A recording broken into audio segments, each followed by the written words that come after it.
C'est une formation qui englobe différentes activités. Il n'y a pas que de la carrosserie, on va faire aussi de la préparation et un peu de peinture en terminale.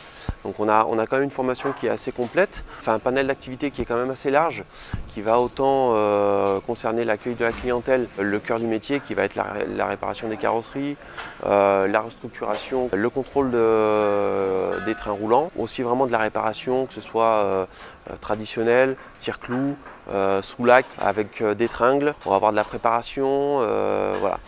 J'ai choisi cette formation parce qu'au départ, je voulais en premier souhait être mécanicien automobile, mais vu que j'ai pas eu accès à cette formation, j'ai choisi en second vœu la carrosserie. Depuis que j'ai essayé l'atelier carrosserie, j'ai adoré et je suis restée dans cette filière-là. On accueille les clients, on fait des devis, on fait de la remise en forme des véhicules, du redressage, du ponçage, du soubassement, des diagnostics, de la peinture. Je ne pensais pas que j'aurais vraiment aimé cette formation et j'aurais su avant, j'aurais choisi cette formation. On accueille aussi des jeunes qui vont être en apprentissage.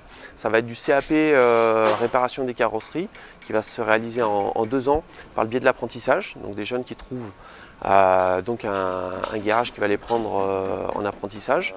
Ils vont pouvoir avoir la possibilité, après leurs 2 années de formation, de basculer sur un CAP peinture en 1 an. On aime mettre en place un apprentissage qui va être très interactif, autant pour la partie théorique où on va utiliser beaucoup de logiciels qui vont permettre à l'élève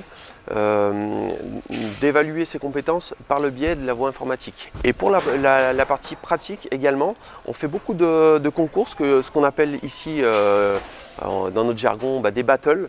C'est-à-dire que les jeunes vont à des moments précis de l'année s'affronter les uns les autres et sur leurs 3 années, ils vont se positionner sur chaque activité selon un niveau bien défini. Donc novice, amateur, pro ou expert. Et à des moments précis, on va organiser des mini-battles et une fois à l'année, une grande battle qui va réunir les classes de carrosserie, qui va réunir aussi des professionnels et qui va permettre de faire un moment convivial, d'échanger et de mettre en lumière aussi le travail que les élèves ont fait tout au long de l'année. Je souhaite continuer dans la carrosserie et peut-être même d'ouvrir un garage si je peux. J'aimerais ouvrir mon propre garage à mon nom.